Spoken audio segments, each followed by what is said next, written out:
Part of the order for Team USA coming up here in the 6th inning. They lead 3-2.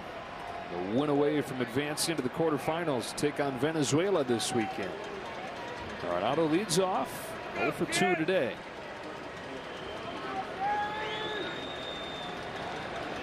And Yasier Herrera stays in for his 2nd inning. A foul ball and a strike.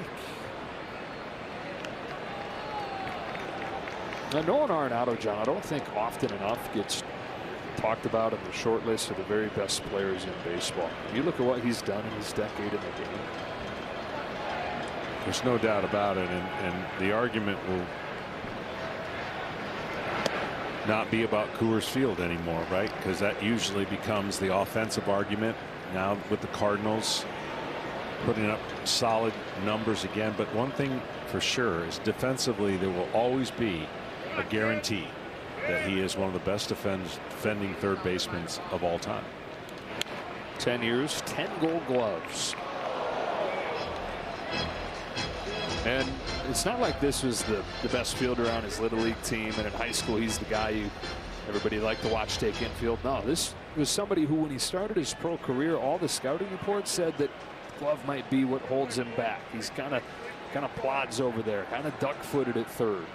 And so work and more work made him into this. Swats one into right center field, and he's on to open the 6th.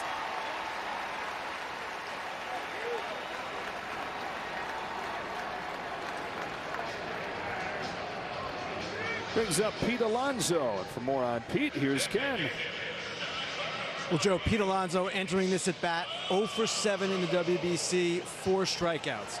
Reminds me a little bit of Nolan Arenado in 2017. We've talked about this. Arenado was pressing, putting too much pressure on himself. Mark DeRosa has said, once we get to Miami, if they get to Miami, I will play the best players. Alonso needs to get going here. He's got a runner at first, nobody out. And Pete had his first postseason experience this fall with the Mets, and he said he loved it so much. He said he came away saying, I want more of that. That was addicting. And getting another chance in tournament-style games here. And to Kenny's point, the best players means the hottest players, right? Because they're all going to be great players in this lineup for their teams. It's just you can tell passion is not something that Pete Alonso lacks. It is almost sometimes hurts him to be that passionate and care that much, that in this game of failure you can press and try and make something out of nothing when you let it come to you and it slows down. Once you've gone through this, it'll change for him if he gets an opportunity again. And speaking of change, I mean, his body went through a change this offseason. He's slimmed down. I don't know if he's lost 20-30 pounds, but this is a huge offensive weapon for the New York Mets. And when he gets going, he's streaky, he's strong, and he hits a bunch of homers. Self-professed best power hitter on the planet. He's got the home run derby titles and the home run numbers to back it up. Entering his 5th year in the majors, he's hit more home runs than anybody since he broke in. On this 1-2, yanks it to short. That's caught by Frias, and back to the bag goes Arenado. And fair or not, you remember I said early on, I think our first game, I said the guys that are here have to have the right attitude. And the reason I say the right attitude, it's because moments like this can get you really out of your norm and out of the creatures of habit. This has been a habit tonight. A walk to the mound for Jolbert Cabrera. Turning, yeah, with Cleveland, comes on to pitch here for Colombia in a 3-2 game in the 6th. For those of you who have no idea what 7 seasons in the minor leagues are, that's a grind. And to him, pitching in the World Baseball Classic is like making it to the big leagues, even though I'm sure that's where he wants to end up and was trying to get, hoping to get. He's kept on going from those 7 years of affiliated ball to pitching in the Mexican League. And had a really good 2022 season. Facing Kyle Schwarber here. Arenado at first, one away in this 6th inning.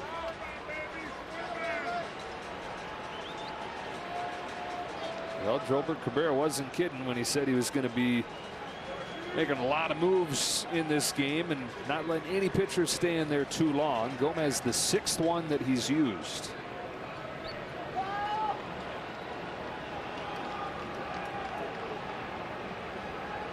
Schwarber, who's 0 for 2. Takes a strike.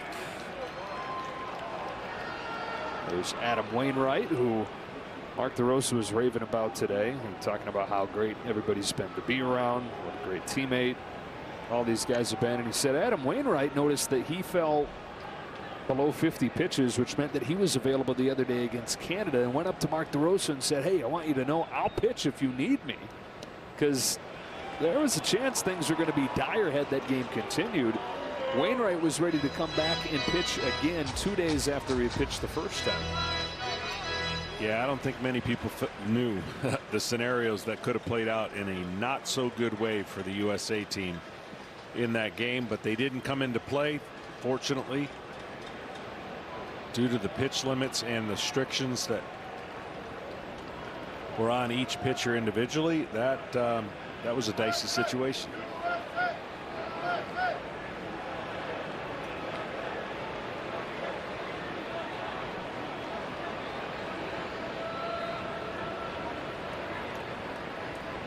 Gomez home with an 0-2. Side ball 1. So far he's made 3 perfect pitches on Kyle Schwarber, and Kyle's looking for one over the plate that he can just find a gap or find the pool. Looks close the other way, just missed a ball left field.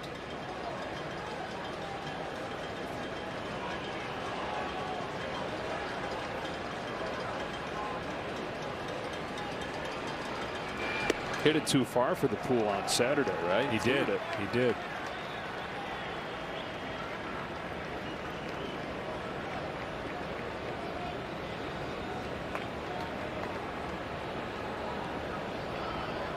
National League home run champ this year. 46 of them for the Phillies, and another 6 in the postseason.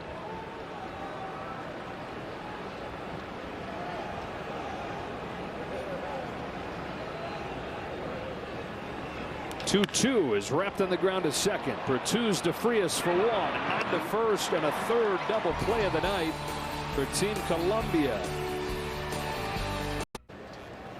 Part of the order for Colombia in a 3-2 game, and so Mark DeRosa calls on the Pittsburgh Pirates' David Bednar.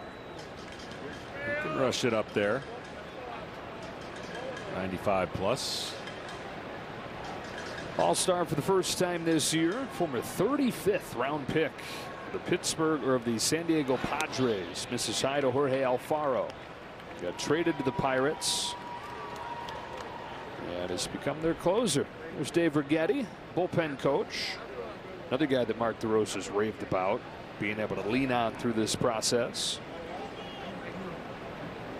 Alfaro dumps it back, 1-1. Righetti, longtime Major League pitcher and then longtime pitching coach of the San Francisco Giants. It's quite a staff they've assembled around Mark DeRosa. Mentioned Andy Pettit earlier.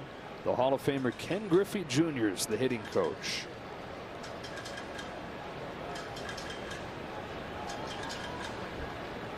On this 1-1, Alfaro swings and misses. Laid on a fastball, strike 2.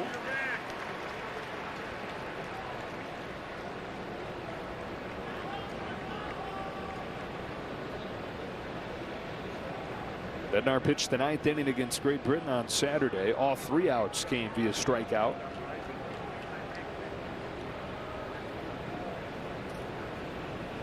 Yeah, he's now 4 for 4 getting strikeouts in this tournament. Well, he's got a short arm action and the ball jumps on the hitter. You only see a little bit of the arm that goes behind his body, and then the ball is on the hitter. So that's part of the deception. And along with the velocity, it makes it tough for the hitters to kind of square up. Renato Rodriguez knocked in a run with a double in the 3rd and has driven in 5 of their 12 runs total.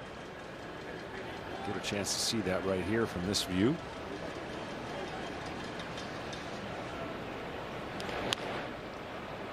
Fair ball. Arenado. 2 out.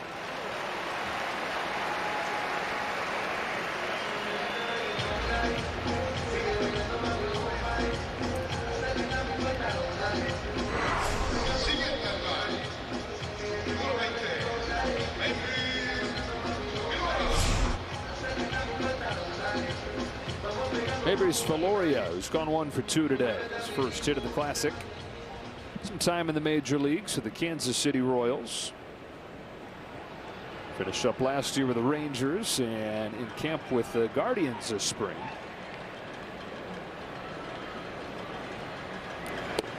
Right down the pipe, strike one. This has kind of been Colombia's theme, right? Tight games, first 2/3 of the game, and he obviously won the close one in extra innings against Mexico. You know, they came away, John, from their first trip saying, man, we were that close. 2017 extra innings losses to the United States and to the Dominican Republic. And if they don't turn this one around late, they're going to come back saying a different variation of the same thing. Man, we should have had it. To pop up on the left side, and when it comes down, Trey Turner will squeeze it. And into 1, 2, 3, 6 for David Bednar. The U.S. ahead 3-2.